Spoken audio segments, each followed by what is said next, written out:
حضرت غوث اعظم رضی اللہ عنہ کے 100 واقعات کے حوالے سے قصہ نمبر 93 یعنی 93، خالق کی تسبیح۔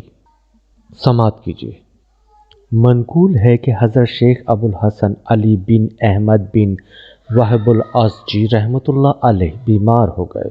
حضور سیدنا غوث اعظم رحمۃ اللہ علیہ ان کی عیادت کے لیے تشریف لائے تو آپ رحمۃ اللہ علیہ نے وہاں ایک قمری اور کبوتری کو دیکھا۔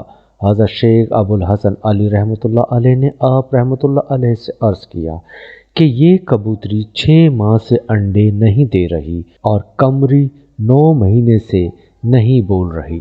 آپ رحمۃ اللہ علیہ نے کبوتری سے فرمایا تو اپنے مالک کو فائدہ پہنچا، اور قمری سے فرمایا تو اپنے خالق کی تسبیح کر۔ چنانچہ قمری نے اسی وقت کو کو کرنا شروع کر دیا، یہاں تک کہ بغداد کے لوگ اس کی آواز سننے کے لیے چوک در چوک جمع ہونا شروع ہو گئے، اور کبوتری نے بھی انڈے دے دیے اور ان سے بچے نکلے۔